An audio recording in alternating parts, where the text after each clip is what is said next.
um rebordo muscular à frente do osso frontal, olha aqui, ó. Então o frontal tem distribuição de fibra o quê? Fusiforme ou peniforme? Fusiforme, ó, são paralelas.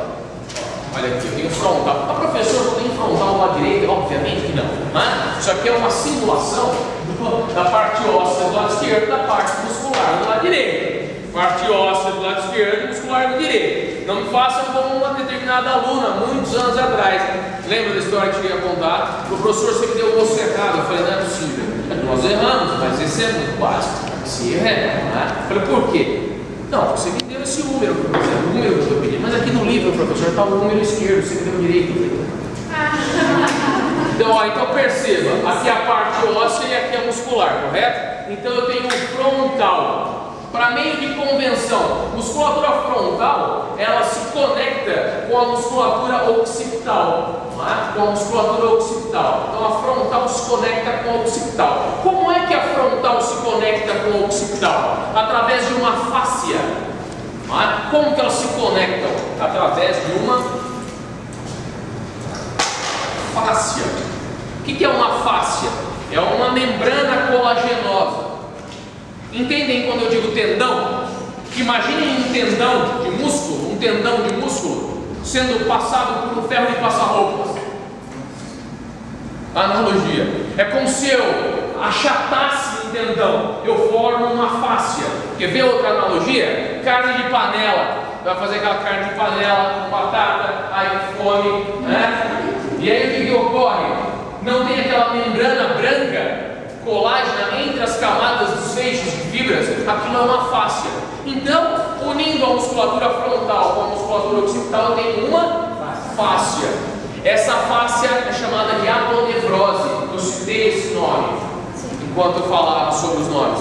Então, musculatura frontal se liga à musculatura occipital e se liga através da aponevrose. É por isso que muitas vezes, quando se tem uma dor tensional, uma dor de trapézio, essa dor pode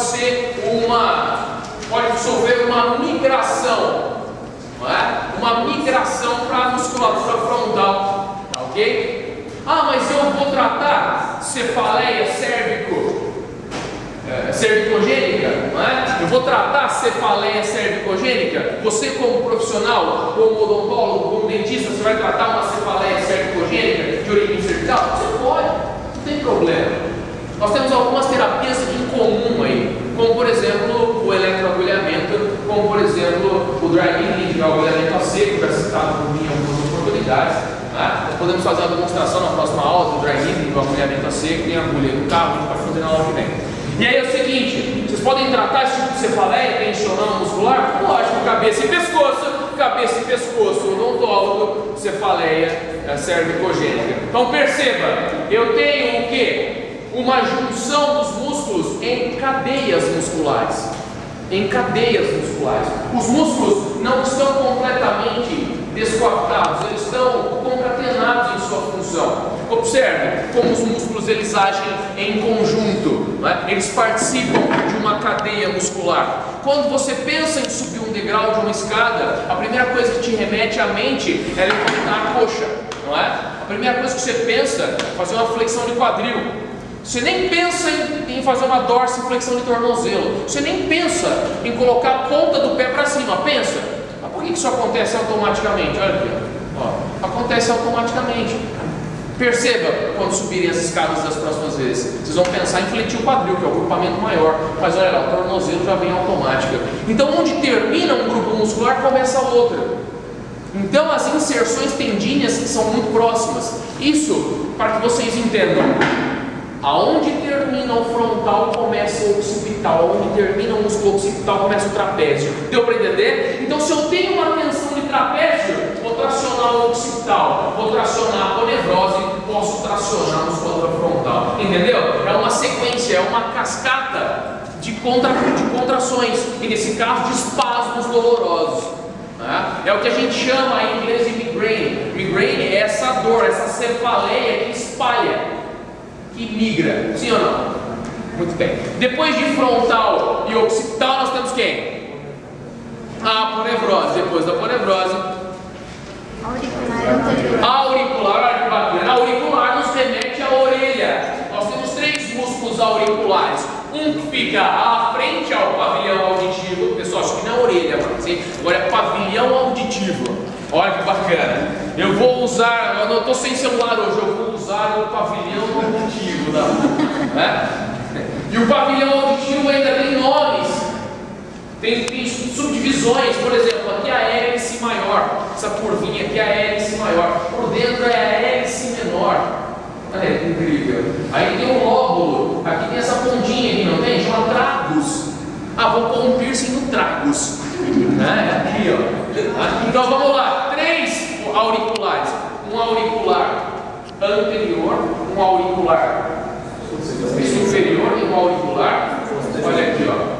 Auricular anterior, só um feixe, o auricular superior, o auricular, e aí, movimentação. Você mexe o auricular, vai treinando. Próximo temporal. Próximo temporal. Abaixo o temporal. Próximo. Abaixo o posterior ao temporal. Temporal. Musculatura temporal. Musculatura temporal tem origem na fossa temporal. A musculatura temporal tem origem na fossa temporal. E tem inserção no côndilo da mandíbula, na superfície lateral do côndilo da mandíbula, com expansão extensora ao processo coronoide da mandíbula.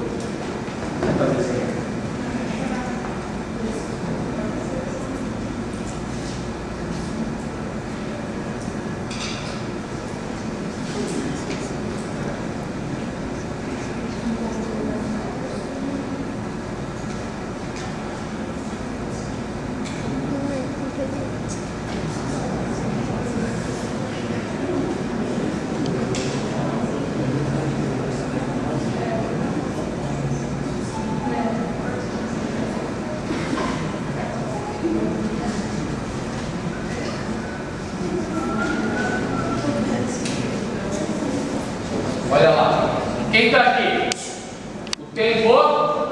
O osso temporal. E quem se origina? Quem está depositado? Quem está por sobre o temporal? O músculo? Oral. É fusiforme ou peniforme? Gera torque ou não gera torque? Gera fuse. Desculpe, pene. Pensa uma e fala outra, olha lá, peniforme, várias origens, vários pontos de fixação, geração de torque, e tem a inserção aonde? No côndilo da mandíbula, com expansão extensora, tendínea, vamos colocar os tendões como azuis e os músculos vermelhos. Com expansão extensora para o processo coronoide. Lembra do processo coronoide ou não? A mais arredondada era a estrutura do côndilo, estrutura condilar, e a mais pontiaguda à frente, na mandíbula, é o processo coronoide. A gente só tem um processo coronoide no corpo? Não, é um processo coronoide na unha, tá? Muito bem, então esse é o temporal. Qual é a finalidade do temporal? Vamos ver, contrair, não é? É um músculo. Como eu contraio? Aproximando as origens da insert. Como é que eu aproximo isso disso? Fechando ou abrindo a boca? Fechando. Se eu fechar aqui, vamos colocar. Onde que é a expansão? Facilitar, né? O movimento. Oi? A expansão extensora é a aponeurose que estende a sua inserção para o processo coronoide. E aí eu tenho a oclusão. Tá? Então, o temporal é um músculo de oclusão, de fechamento da boca. Oclusão, fechamento. Então vamos ver o que está aqui. Na hora da prova, não fique confuso. Imagina, isso aqui está bacana.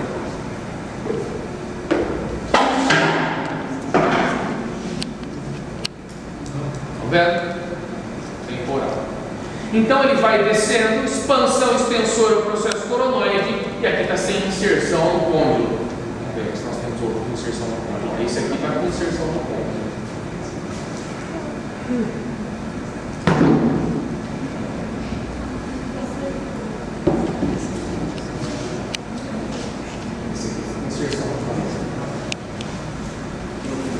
Para cima da parótida, para cima da glândula parótida. Bom, entendido? Próximo.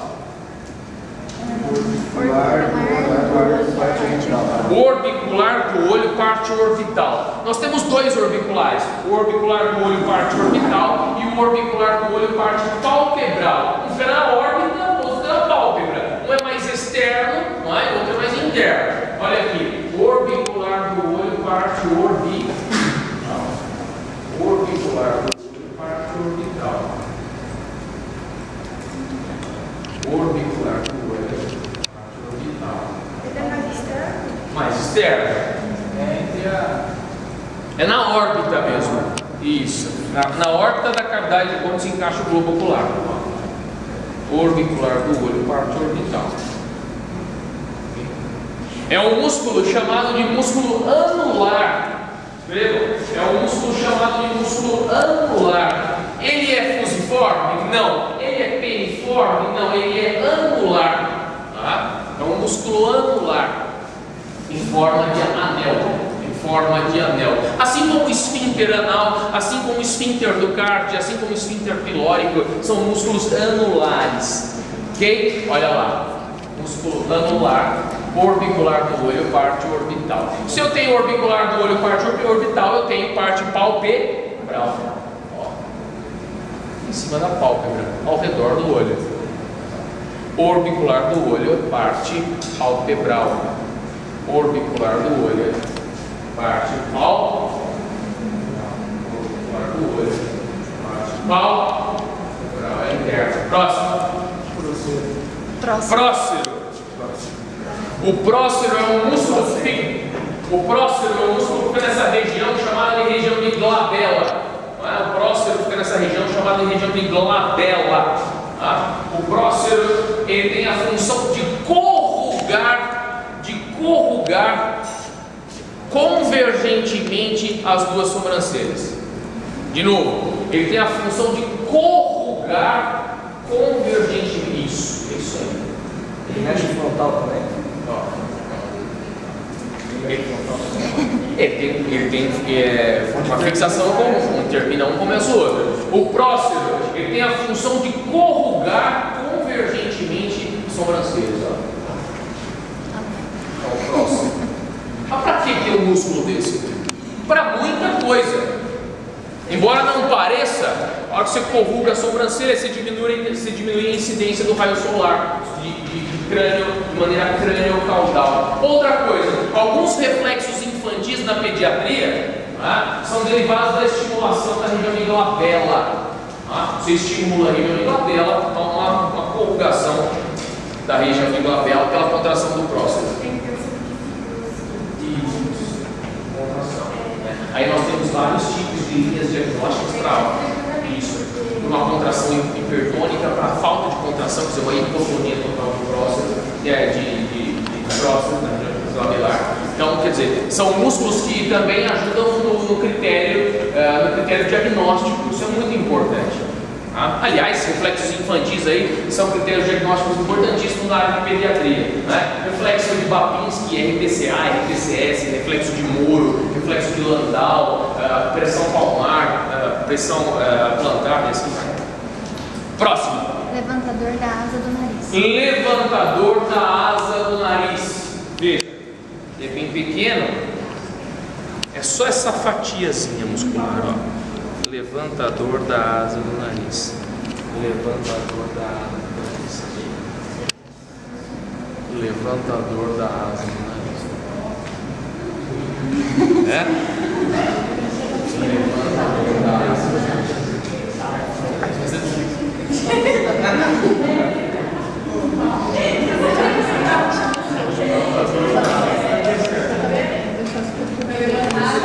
Justamente. Em atividades intensas, não é?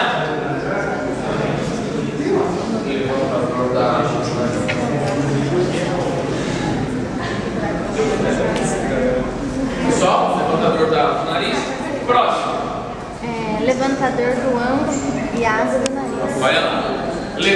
levantador do ângulo da boca e asa nasal ou asa do nariz. É o que está ao lado, é o que está lateral ao anterior. Levantador da asa do nariz, levantador comum do ângulo da boca e da asa do nariz, certo? Olha aqui, ó. Vamos lá. Levantador da asa do nariz e o lateral a ele, levantador do ângulo da boca e da asa do nariz. Ah, professor, mas para que eu preciso saber sobre esses? Não sei, você vai para a odontologia estética? Provavelmente alguns de vocês vão aplicar toxina botulínica, Clostridium botulínico do tipo A? Ah, vou, quero ganhar dinheiro, sou mercenário. Mas eu tenho que saber a localização do músculo. Eu quero saber qual músculo tem que paralisar. Eu tenho que saber qual músculo vai deixar ele receber acetilcolina para eu paralisar. Lembra daquela história? Vai segurar. Então vamos lá. Olha lá. Levantador comum. Levantador comum.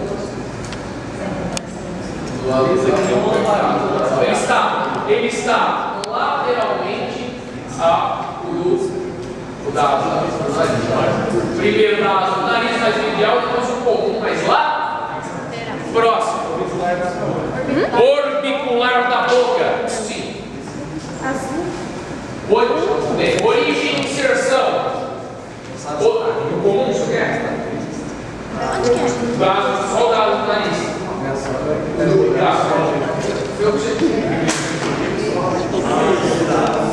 Ele tem fixação na região anterior de próstio, região anterior nasal, do osso nasal, e inserção na parte cartilaginosa, na cartilagem nasal. Aliás, cartilagem nasal, cartilagem do tipo 9, cartilagem articular, cartilagem do tipo 2, cartilagem nasal, cartilagem da orelha, cartilagem do tipo 9. Ah, professor, as cartilagens são diferentes? É lógico. Algumas têm uma porcentagem de elastina maior, outras de colágeno maior. Elas vão se modificando ao longo da distribuição corporal. Próximo. Onde é? Levantador do lábio superior. Isso aqui e isso aqui. O que ele perguntou? Ele perguntou sobre a origem e a inserção do músculo. Eu falei que tem origem na região anterior do osso nasal, inserção na região da cartilagem.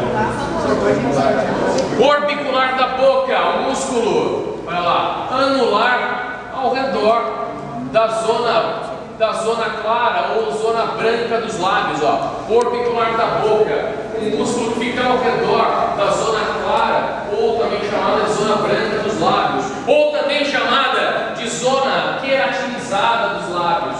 Por que zona branca, clara e zona vermelha? A zona clara e zona branca dos lábios é mais externa, a zona vermelha é mais interna. Aonde eu tenho mais queratina? Essa proteína forte, resistente, que forma uma casquinha. Fora ou dentro?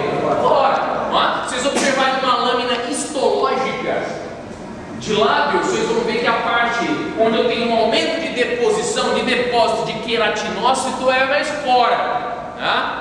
Então vamos lá, orbicular da boca. Próximo.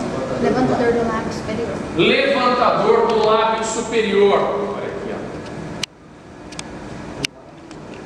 Só do lábio.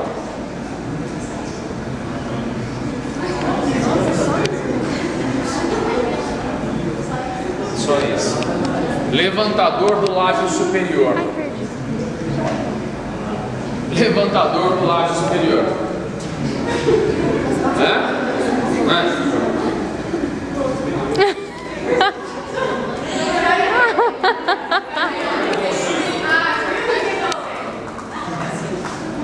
Levantador do lábio superior.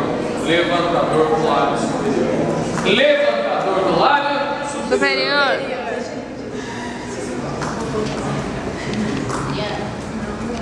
Próximo. Zigomático maior. Vocês viram o osso zigomático, não viram? O osso zigomático, que ele vai se juncionando com os demais ossos da face e da região do meu viscerocrânio, em que o arco zigomático não era parte do osso zigomático. O arco zigomático era parte do osso temporal. Então onde é que está o músculo zigomático maior e menor? Simples, em cima do zigomático. Olha lá, olha lá. Zigomático maior embaixo, zigomático menor em cima. O professor está confundindo com orbicular do olho parte orbital. Não, não está. Zigomático maior, zigomático menor e orbicular passando acima. Zigomático maior, zigomático menor. É onde você passa blush. Certo? Como? Eu não sei, não existe mais blush, né? Existe comunicativo. Passa aquela pasta, dá aquela panquecada, passa um panqueque e depois mete o blush. Aí vai. Bom, próximo. Bucinador. Olha o bucinador aqui, ó. Vai acostumando. Estão vendo uma covinha logo abaixo do zigomático maior? Não tô vendo essa nada. covinha, essa fossa. Dentro dessa fossa, quem faz a base muscular para essa fossa é o bucinador. É o bucinador. Olha que interessante.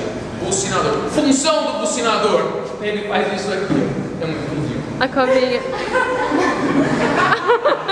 Ele corruga a bochecha.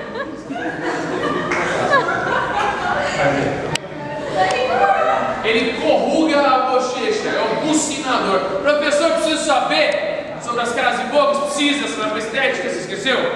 Você é mercenário? Próximo. Certo. Hã? Depressor do ângulo da boca. Vamos lá. Tem depressor do lábio inferior depois? Tem. Depressor do ângulo da boca. Olha aqui. Dos dois lados, né? Depressor do ângulo da boca. Este aqui que está por baixo. Este e este. Tá vendo essas fibras passando por debaixo do lábio inferior? Esse é o depressor do lábio inferior que está por cima. E o depressor do ângulo da boca está por baixo. Ó. Depressor do ângulo da boca esquerdo. Depressor do ângulo da boca direito. E por cima o depressor do lábio inferior. De novo. Depressor do ângulo da boca. Essa fibra do lado esquerdo. Essa fibra do lado direito. Por baixo. E aqui o depressor do lábio inferior. Certo? Recobrindo por sobre. Vamos entender? Depressor do ângulo da boca. Aqui e aqui. Esquerda e direita. E por cima o 17. Dando aí a localização do depressor do lábio inferior.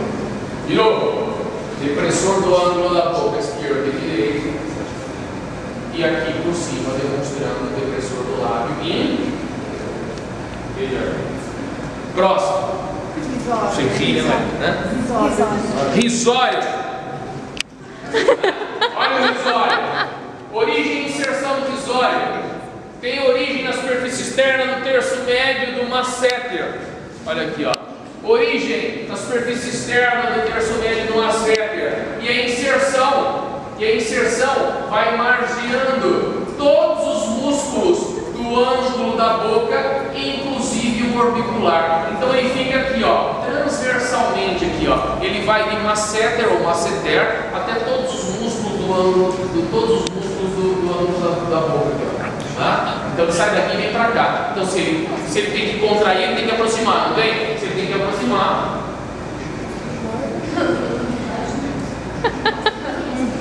Próximo, depois do risório, quem eu tenho? Masseter. Músculo importantíssimo. Músculo importantíssimo na tarefa mastigatória. Músculo importantíssimo na tarefa mastigatória. Tem todas, vamos ver o que a gente tem.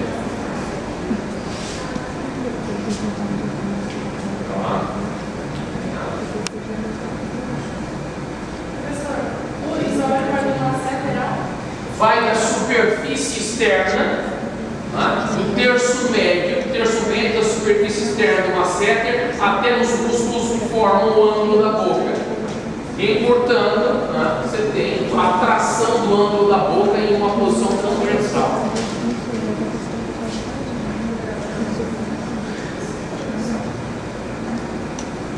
Vamos lá.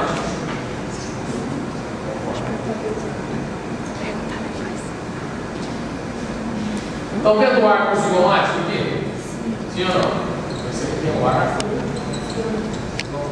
Superfície retrozigomática. Superfície retroarcozigomática. O que é uma superfície retro em anatomia? É uma superfície que fica atrás. Se eu pegar a patela a rótula, patela, né? Falei rótula, depois eu volto para a patela. Se eu pegar a patela, se eu fizer isso com a patela, ó, isso aqui é a superfície retropatelar. Se eu pegar a escápula, fizer isso aqui com a escápula, isso aqui é a superfície retroescapular. Se eu pegar o zigomático, colocar a mão, o dedinho por detrás do zigomático, é a superfície, por detrás do arco zigomático, é a superfície retroarco-zigomática. Então, qual é a origem do masséter? Superfície retro, arco e retrozigomática.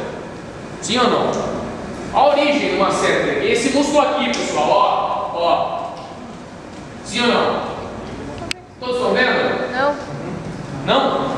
Agora tô.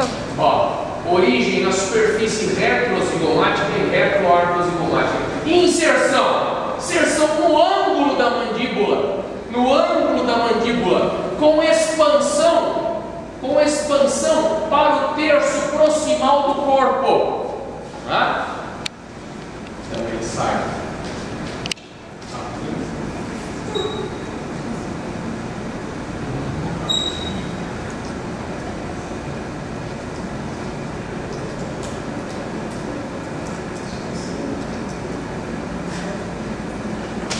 Olha aqui, ó.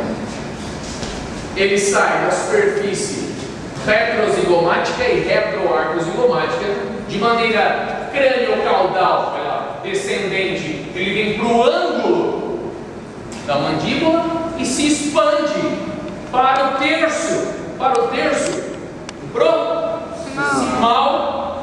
proximal de quem? Do corpo da...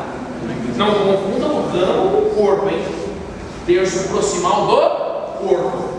Professor, quer dizer que se ele sai daqui, ele tem uma origem aqui, perfeito. Está participando da aula. Se ele tem origem aqui, e se ele tem inserção aqui, eu tenho que aproximar a origem da inserção. Como é que eu faço para aproximar a origem da inserção? Uma seta. Eu faço a oclusão ou a abertura? Oclusão. Eu vou fechar ou vou abrir a boca? Fechar. Vou fechar? Então os dois músculos mais importantes na oclusão aí são quais? Temporal e... Alguma dúvida? Força. Qual é a força de um músculo desse? A força de oclusão de um músculo desse? Estou perguntando. Qual é a força de oclusão? Em newtons força. Olha lá. Não? Mulher até 40. Não. Mais. Até ele falou que tem gente que morde até... 45. Quem falou? Paulo. Paulo, correto. Quanto mais ou menos? Hã? 45. Mais. Mulher. 80. Mulher. Homem. Olha, você tem relatos aí de 120 newtons força mastigatória. 120 newtons força. Tá? O professor Paulo, acho que o mestrado dele foi em avaliação. Acho não, tenho certeza. Eu vou dar uma de bomba agora. Aí o que nós fizemos? Nós fizemos uma parceria onde eu fiz a estatística do artigo do professor Paulo e a parte metodológica. Aí nós submetemos para uma revista internacional chamada Prostodontic e logo está saindo o artigo da Prostodontic nossa. E aí nós avaliamos o seguinte: a mordida através de um dinamômetro de pacientes braquicefálicos e dolichocefálicos, pacientes de face curta, pacientes de face alongada. Ele comentou sobre isso? Sim. E aí nós fizemos um comparativo de idade, gênero, peso, antropometria e altura. E nós verificamos que os braquifaciais são os que têm uma força de mordida maior, associada com... Eu fiz um teste de Perry-Pearson de associação, uma análise multivariada, e aí nós conseguimos achar que a principal interação entre as características é o indivíduo ser braquicefálico e o indivíduo ser alto. Uma coisa interessante. A antropometria contribui para a força muscular. Ok?